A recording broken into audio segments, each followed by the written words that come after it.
पास वाहन है और हम लोग अपनी अपनी समस्या यहाँ पे लिखे हैं, जो कि हमारा ग्रुप 1 है और जितने भी लोग इस ग्रुप में थे सभी का सपोर्ट से ये समस्या लिखे हैं। और ये IGSSS के द्वारा अभी हम लोगों को एक वर्क मिला था जो कि था समस्या वृक्ष। तो समस्या वृक्ष में हम लोगों को वर्क ये दिया गया था कि एक पेड़ है और पेड़ की जो जड़ है, जड़ में क्या प्रॉब्लम्स है और उसको हम लोग मतलब यहाँ जड़ में उसको ये फिट किए अभी मतलब सबमिट किए हैं, भरे हैं।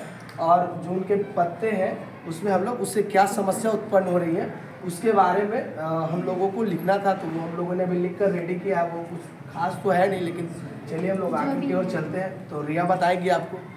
जैसे पहला है सामुदायिक भवन। सामुदायिक हाँ, तो इसमें हम लोगों की जैसे कि जो गरीब लोग होते हैं, स्लम एरिया के लोग होती हैं, उन्हें शादी ब्याह में हमेशा दिक्कतें होती हैं या फिर कोई पार्टी फंक्शन हम लोग को लॉन्च करना पड़ता है जिसका चार्ज 1,50,000 रहता है, हम लोग नहीं दे पाते हैं। जो भी रहा है, तो हम लोगों के लिए वहाँ पे एक सामुदायिक भवन रहनी चाहिए जिसमें हम लोग आसानी जिसके कारण ना हम जैसे गरीब लोग, जैसे स्लम के लोग होते हैं, वो उनके लिए मतलब एफर्ट नहीं कर पाते। उनके लिए वो मतलब क्या कहते हैं, उनकी कैपेसिटी से बाहर होता है, जिसके कारण वो लोग अगर बाहर के हॉल्स या समुदाय को बुक्स करते हैं तो उन्हें काफ़ी कर्ज लेने पड़ते हैं। बाद में ऐसा भी हो जाता है कि वो लोग आत्महत्या कर लेते हैं। तो ये सामुदायिक भवन हमारे स्लम में होना चाहिए। आगे बढ़िए। और दूसरा है पानी। जैसे पानी हर एक स्लम एरिया में तो पानी दिया गया ही है, लेकिन ये है कि कभी कभी नहीं आता है तो हम लोगों को काफ़ी दूर जानी पड़ती है, जो कि टंकी साफ नहीं होने के कारण वहाँ की जो पानी होती है गंदी रहती है और उसको पीने से हम लोग को तरह तरह की बीमारियाँ होती है, जिसके बाद हॉस्पिटल जाना पड़ता है। तो सबका घर में नल रहना चाहिए, ये बहुत ही ज़रूरी है नल रहना।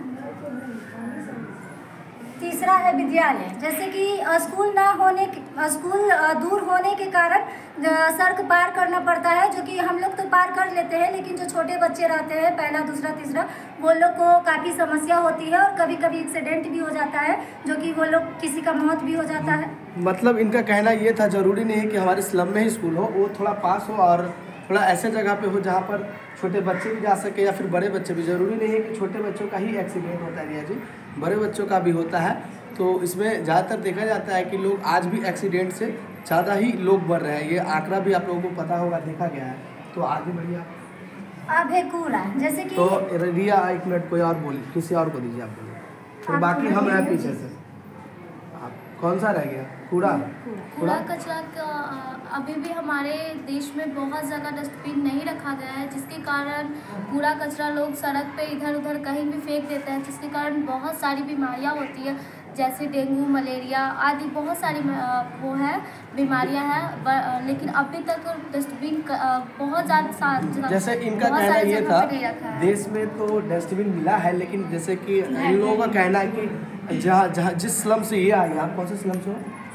हाँ, शास्त्री नगर, अदालतगंज, पटना के जितने भी स्लम्स हैं, शायद मुझे ऐसा लगता है कि उस स्लम्स में डस्टबिन नहीं है, जिसके कारण लोगों को काफ़ी दूर जाना पड़ता है, सड़क किनारे जाना पड़ता है, जिसके कारण कई लड़कियां होती है, उन्हें कई तरह की चीज़ों को फेस करना पड़ता है, जिसके कारण वो फेंकने नहीं जाते, या फिर अगर फेंकने जाते हैं तो रोड पे क्या होता है कि कई तरह के लड़के या फिर लोग होते हैं जिसको कमेंट्स पास भी करते हैं, तो उन्हें ऑकवर्ड फील होता है, तो वो कंफर्ट नहीं होते हैं, जिसके कारण वो कूड़ा घर में ही रखते हैं या फिर आसपास फेंक देते हैं, जिससे कई तरह की बीमारियां होती है, उसे झेलना पड़ता है और लास्टली वो हॉस्पिटल तक चले जाते हैं। और फाइनली आपको पता ही है कि उसके बाद फिर क्या होता है, वही होता है, वो बीमार हो जाते हैं और मर जाते हैं। आप बताइए सड़क है।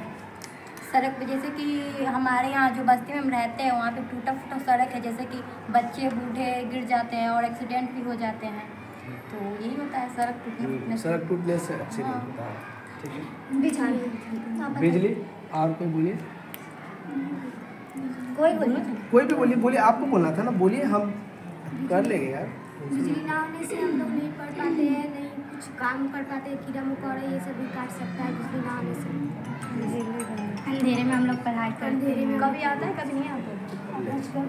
एक्चुअली क्या है कि बिजली का ये समस्या ये था कि कई स्लमों में ऐसा है कि आज भी बिजली के खंभे उनके स्लम तक नहीं पहुंचे या फिर दूर है, जिसके कारण ना लोग तार नहीं खरीद पाते हैं, मतलब एफर्ट नहीं कर पाते हैं, और वो या तो अपने आसपास बिजली का तार भी टूट कर गिर जाता है। बिजली का तार भी टूट कर गिर जाता है। जैसे भी हाल में ही अदालत में तार गिरा था, उस दिन मैं वहाँ था नहीं, जिससे कई लोगों की जान बच गई, वो तो ऊपर वाले का कहेंगे। तो उससे क्या होता है कि लोग बच्चों को पढ़ने में दिक्कत आते हैं, घर में खाना बनाने में और दिक्कतें आती हैं, और भी कई तरह की दिक्कतें आती हैं। जैसा कभी कभी मानो तो ऐसा महसूस होता है कि हम शहर में भी रह करके अंधेरे में रह रहे हैं। कॉमन सर्विस सेंटर, जिसको इंग्लिश में CSC बोला जाता है, उसके ना होने के कारण हमें डिजिटल सर्विस का पता नहीं चल पाता है और हमें बहुत सारी इससे दिक्कतें आती हैं। और एक बच गया प्राथमिक उपचार केंद्र, तो हो गया था नहीं।